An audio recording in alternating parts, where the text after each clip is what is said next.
وَلَقَدْ يَسَّرْنَا الْقُرْآنَ لِلذِّكْرِ فَهَلْ مِن مُّدَّكِرٍ من اجل ذلك كتبنا على بني اسرائيل انه من قتل نفسا بغير نفس او فساد في الارض فكأنما قتل الناس جميعا ومن أحياها فكأنما أحيا الناس جميعا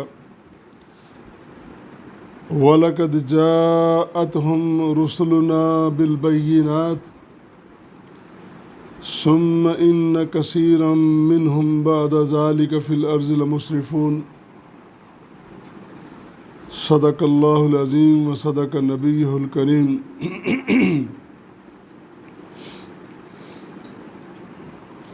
اللہ رب کریم کا جتنا بھی شکر ادا کریں کم ہے۔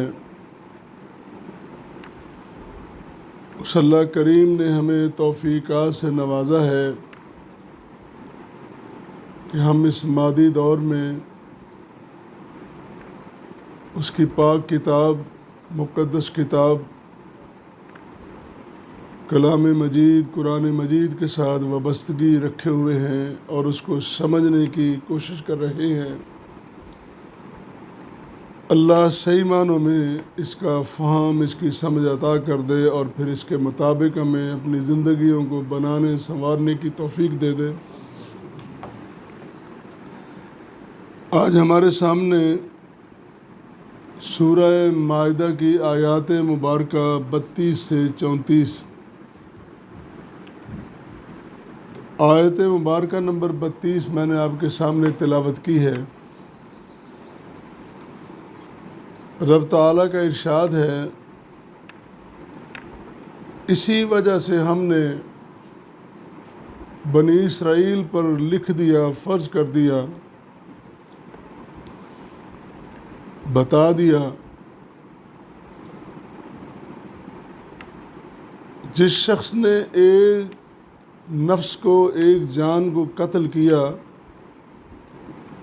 گویا کہ اس نے پوری دنیا کے انسانوں کا قتل کر دیا۔ اور جس شخص نے، اور یہ قتل اس کا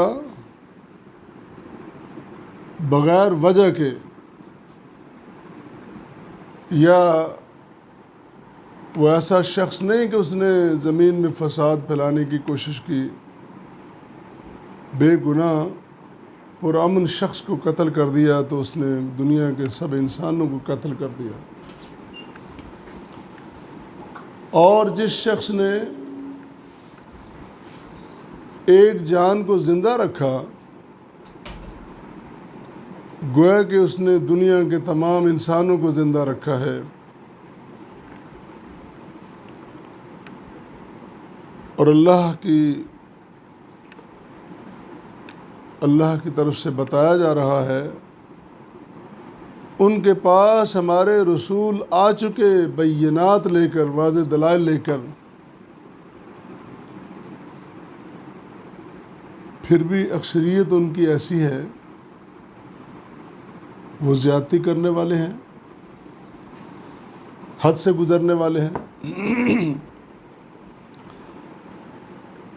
گزشتہ آیات مبارکہ میں اس سے جو ملی جلی پچھلی آیات ہیں،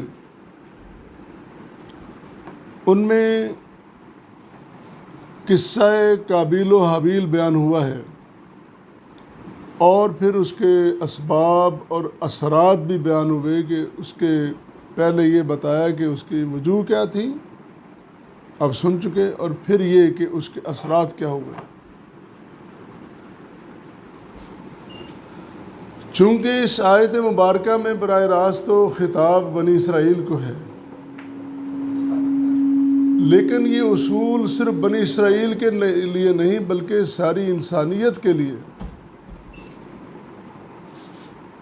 اور بالخصوص آنے والی وہ امت جس کے بعد کوئی اور امت نہیں ہے، اس کے لیے اصول وضع کر دیے گئے۔ یہ جو اس آیت مبارکہ میں لفظ ہے من اجل ذالک، اسی وجہ سے اب بنی اسرائیل کا دور بہت بعد کا ہے،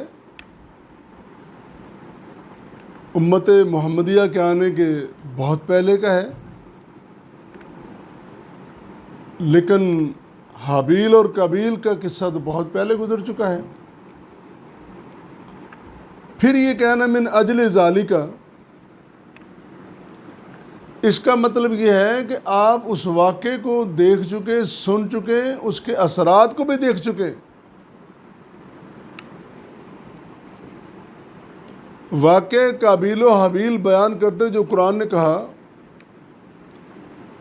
فَأَصْبَحَ مِنَ النَّادِمِينَ، یاد ہے نا، فَأَصْبَحَ مِنَ النَّادِمِينَ، وہ شرمندہ ہونے والوں میں سے ہو گیا، اس کو شرمندگی ہوئی۔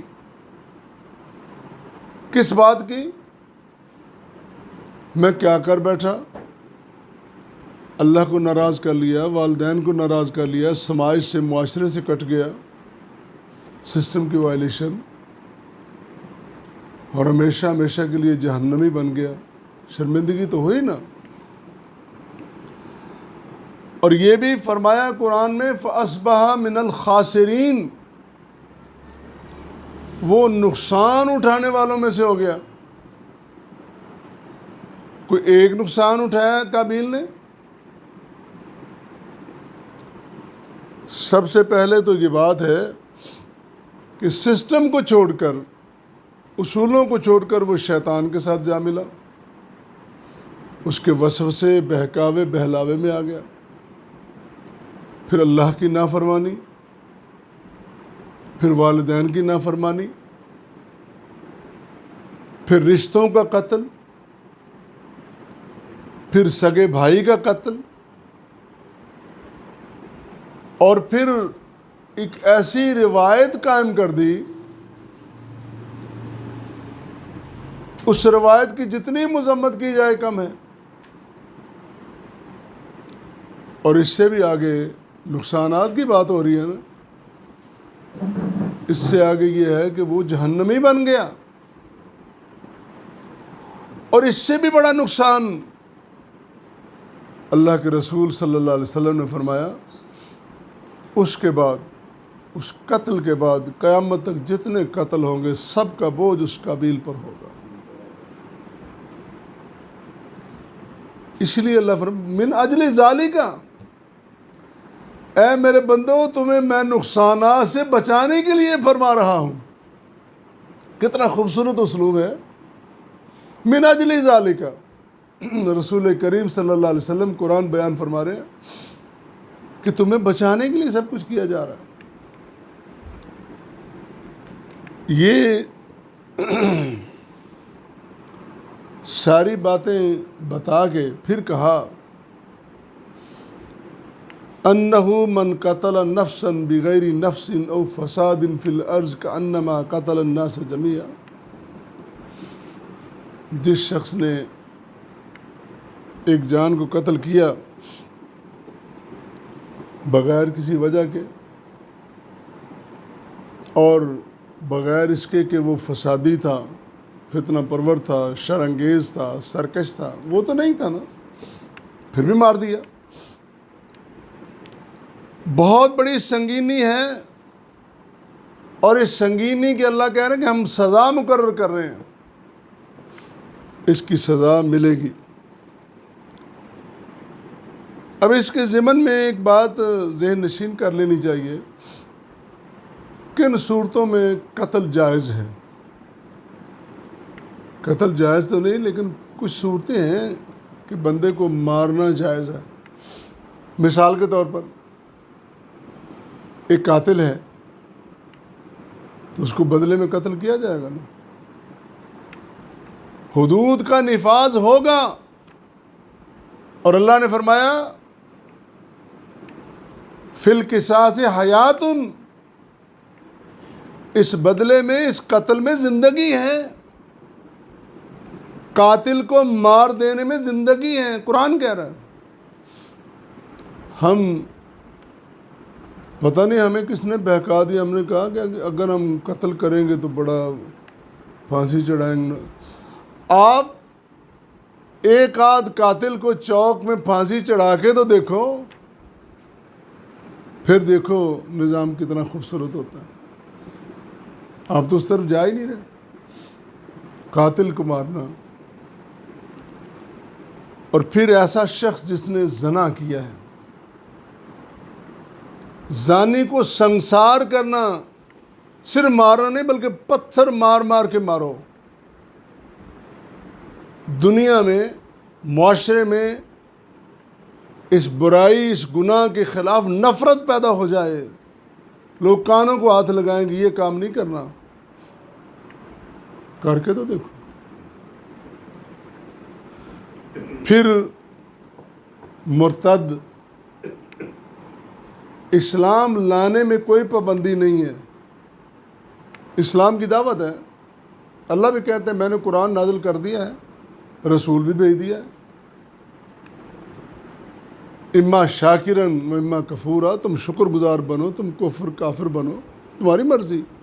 لا اکراہ فی الدین، زبردستی نہیں ہے۔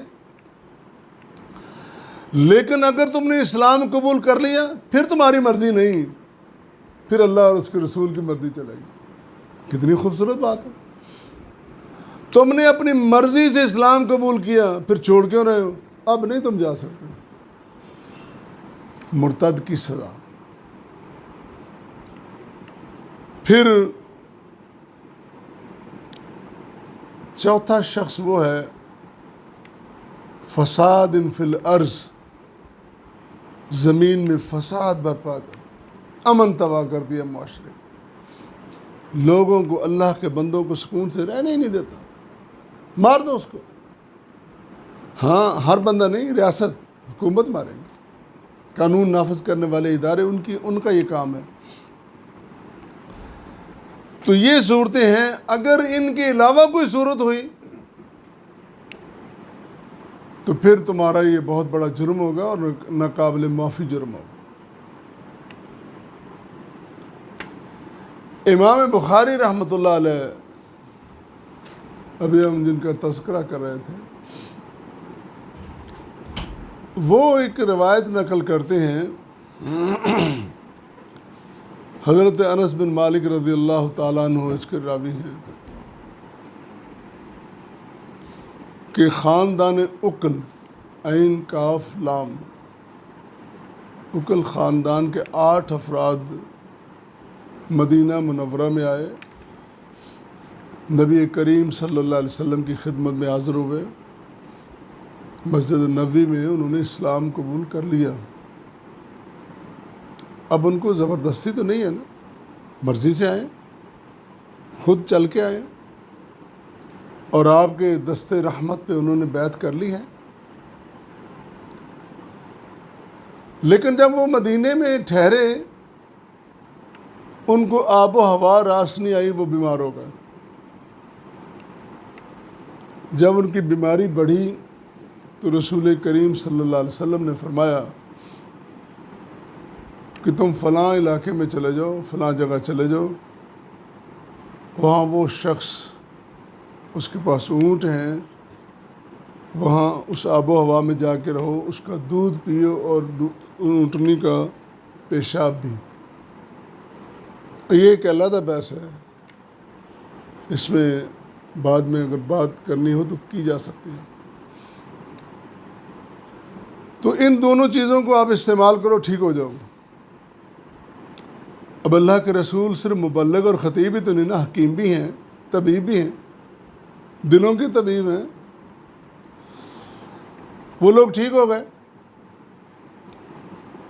اب ان کو صحت کی مستی، آب و ہوا کی مستی، پھر آزاد ماحول، اب دل ان کا بے ایمان ہو گیا۔ انہوں نے کیا کیا، وہ جو اونٹوں کا وہ جو اس کا رکھوالا تھا اس کو قتل کیا۔ ایک روایت میں اس کی آنکھوں میں سلائیاں ڈالی گئیں، قتل کیا گیا، بے حرمتی کی گئی، پھینک کے اونٹ لے کے چلے گئے۔ جب یہ خبر نبی کریم صلی اللہ علیہ وسلم کو ملی، آپ رحیم کریم، دشمنوں کے لیے بھی ہدایت کی دعا کرنے والے، لیکن یہاں کیا ہوا؟ جب آپ کو اس جرم کی خبر ملی، آپ نے فرمایا ان کو پکڑا جائے، گرفتار کیا جائے۔ چنانچہ آپ کے کمانڈر، آپ کی فوج، وہ لوگ گئے، انہوں نے جا کے گرفتار کر لیا۔ آپ نے باقاعدہ حکم فرمایا، انصاف اور عدل،